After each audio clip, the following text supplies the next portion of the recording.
કરશે ને અહીંયા કરશે બધું MBA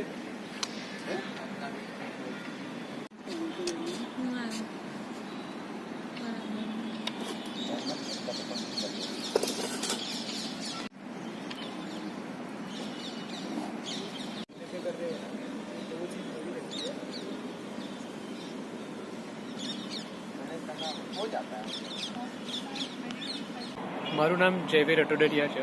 મેં બીટેક કેમિકલ એન્જિનિયરિંગ કમ્પ્લીટ કર્યું છે from department of chemical engineering Nirma યુનિવર્સિટીમાંથી.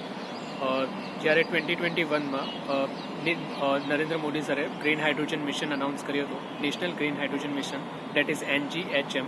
તો અમે અમારું career as a chemical engineer green હાઇડ્રોજનની ફિલ્ડમાં ઇવેલ્યુએટ કરવાનું અથવા ઇનોવેટ કરવાનું વિચાર્યું. સો એ આઈડિયા પરથી અથવા ઇન્ફ્રાસ્ટ્રક્ચરલ સપોર્ટ પરથી, ઇન્ડિયન ગવર્મેન્ટના ઇન્ફ્રાસ્ટ્રક્ચરલ અને પોલિસી સપોર્ટ પરથી અમે અમારું કરિયર ગ્રીન હાઇડ્રોજનમાં ડેવલપ કરવાનું વિચાર્યું. એ બેઝ પર અમે એક પ્રોજેક્ટ ડેવલપ કર્યો અને અમે એક પ્રોજેક્ટ ડેવલપમેન્ટમાં આગળ વધ્યા. એ પ્રોજેક્ટ એકચ્યુઅલી બેઝ હતો electrolyser development. Electrolyser development means multimetal coated electrolyser development, જે ગ્રીન હાઇડ્રોજનના સપોર્ટ માટે હાર્ડ રિએક્ટર છે. ઇલેક્ટ્રોલાઇઝર એકચ્યુઅલી ગ્રીન હાઇડ્રોજન, આપણે ઇલેક્ટ્રોલિસિસની જ્યારે વાત કરીએ છીએ ત્યારે ઇલેક્ટ્રોલાઇઝર દેટ ઇઝ ટેક એક ગ્રીન હાઇડ્રોજન ટોટલ સિસ્ટમનું એ હાર્ટ છે. તો અમે અમારું કરિયર એના ઉપર R&D કરીને એક સ્કેલેબલ ઇલેક્ટ્રોલાઇઝર અને મેમ્બ્રેનલેસ ઇલેક્ટ્રોલાઇઝર બનાવવા માટે વિચાર્યું. સો અમારા ઇલેક્ટ્રોલાઇઝર સિસ્ટમની સેટઅપની જ્યારે વાત કરીએ છીએ ત્યારે અમે ડિફરન્ટ પેરામીટર્સ અને ડિફરન્ટ એપ્લિકેશન્સ છે નહીં. તો સૌથી પહેલાં અમારું મેઇન ઇલેક્ટ્રોલાઇઝર છે. ઇલેક્ટ્રોલાઇઝર એ વેમાં ડિઝાઇન થયેલું છે કે અમે એના અંદરના પેરામીટર્સ ચેન્જ કરી શકીએ છીએ. સો ડેટ ઇલેક્ટ્રોડની જ્યારે વાત કરીએ છીએ, ઇલેક્ટ્રોડની આપણે ડિફરન્ટ થિકનેસ વેરી કરી શકીએ છીએ. એના ઉપર અમે મલ્ટીમેટલ કોટિંગ કરીએ છીએ સો ડેટ અમે એની એફિશિયન્સી ઇન્ક્રીઝ કરી શકીએ. તો એ ઇલેક્ટ્રોડ વચ્ચેનું ડિસ્ટન્સ જે હોય છે એ ડિફરન્શિએટ કરી શકીએ છીએ. વિવિધ થિકનેસના આપણે ઇલેક્ટ્રોડ યુઝ કરી શકીએ છીએ. સો ડેટ એની એપ્લિકેશન એ છે કે આપણે જેમ જેમ થિકનેસ વેરી કરશું, જેમ જેમ ડિફરન્ટ કોટિંગ કરશું, તો આપણે એફિશિયન્સી વધારતા જઈશું અથવા એના ઉપર R&D ચાલશે તો અમે બેસ્ટ કોટિંગ આઈડેન્ટિફાઈ કરી શકીએ. એના માટે ઇલેક્ટ્રોલાઇઝર આ પેરામીટર્સને આપણે વેરિયેબલ કરી શકીએ, વેરિયેબલ રાખી શકીએ, એ વેમાં ડિઝાઇન કરેલું છે. સેકન્ડ, જ્યારે વાત કરીએ છીએ ઇલેક્ટ્રોલાઇઝરની ઇનપુટ એનર્જીની, તો અમે એકચ્યુઅલી અત્યારે ડિઝાઇન કર્યું છે તો સોલાર સિસ્ટમ ડિઝાઇન છે એના માટે. તો 10 કિલોવોટ સિસ્ટમ છે. તો એ સોલાર એનર્જી થ્રુ સોલાર રેડિયેશન્સથી એનર્જી પ્રોડ્યુસ કરે છે, ઇલેક્ટ્રિક એનર્જીમાં કન્વર્ટ કરીને ઇલેક્ટ્રિક એનર્જી વોટર સ્પ્લિટિંગ કરે છે. So electrical energy cathode anode તરીકે આપણા જે ઇલેક્ટ્રોડ્સ હોય છે એની સાથે કનેક્ટેડ હોય છે, પોઝિટિવ અને નેગેટિવ કનેક્શન તરીકે એ વોટર સ્પ્લિટિંગ કરે છે. અને વોટર સ્પ્લિટિંગ એક તરફ હાઇડ્રોજન અને એક તરફ ઓક્સિજન જનરેટ થશે. Hydrogen we can use for a different purpose, either it is in steel industry or fertiliser industry or as a fuel in different cars. Or oxygen અત્યારે directly અમે venting કરીએ છીએ as per the policy norms. Hydrogen જે produce થાય છે એની capacity અત્યારે 0.18 kg પર અવરની capacity છે as per 10 kilowatt system. It scalable system છે, so we can also scale it up to a large extent up to 100 or 200 kilowatt system. But અત્યારે lab scale ઉપર R&D અને different parameters test કરવા માટે 10 kilowatt નાની system develop કરવામાં આવી છે. તો ગ્રીન હાઇડ્રોજનના ડિફરન્ટ યુઝિસ છે. અત્યારે ગવર્મેન્ટ ઓફ ઇન્ડિયાએ જે પ્રોજેક્ટ અનાઉન્સ કર્યો છે 2021માં, that is national green hydrogen mission. એ મિશન મુતાબિક 2030 લગી ગવર્મેન્ટ ઓફ ઇન્ડિયાનો ટાર્ગેટ છે થ્રુ MNRE એન્ડ DST કે 5 million metric ton of hydrogen produce કરવાનું છે ઇન્ડિયામાં. એટલી રિક્વાયરમેન્ટ હશે.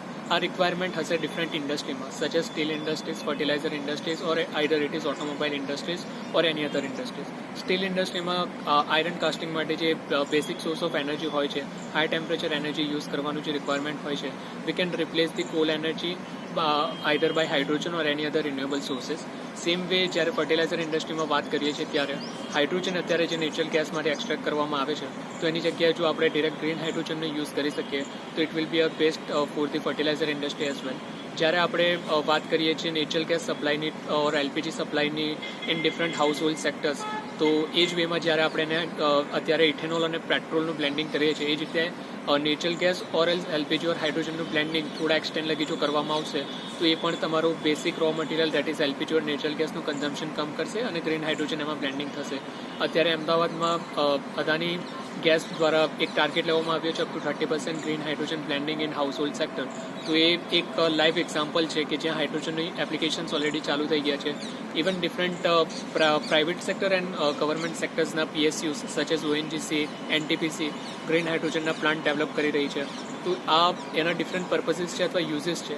એ જ જગ્યા પર અમારું મેઇન મોટિવ રહેશે અથવા અમારું કોન્ટ્રીબ્યુશન રહેશે કે અમે એક સારા એવા મલ્ટીમેટલ કોટેડ ઇલેક્ટ્રોડ્સ ડેવલપ કરીએ અને એના થ્રુ અમે ગ્રીન હાઇડ્રોજનની ઇન્ડસ્ટ્રીમાં અમારું કોન્ટ્રીબ્યુશન આપી શકીએ.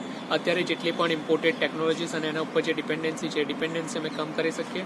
ટોટલી ઇન્ડિજિનિયસ હાઇડ્રોજન સેક્ટરમાં અમારું કોન્ટ્રીબ્યુશન આપી શકીએ અને totally 100% make in India or indigenous technology develop કરીને અમે એને માર્કેટમાં કોમર્શિયલાઇઝ કરી શકીએ, ડેવલપ કરી શકીએ ઓર ડિલિવર કરી શકીએ. એના માટેના અમારા મેઇન પ્રયત્નો ચાલુ રહેશે. મારું નામ professor Jayesh Rupareliya, chemical engineering department, Nirma university. આ જે પ્રોજેક્ટ છે હાઇડ્રોમ, એ લગભગ 2 વર્ષથી ચાલતો હતો. સ્ટુડન્ટ્સ જ્યારે સેમેસ્ટરમાં હતા, 6ઠા 7મા સેમેસ્ટરમાં, ત્યારથી કામ કરે છે અને યુનિવર્સિટીએ એના માટે લેબોરેટરી ઇન્ફ્રાસ્ટ્રક્ચર અવેલેબલ કરાવેલું અને સ્ટુડન્ટ્સ રાત્રે મોડ સુધી બી કામ કરતા હતા.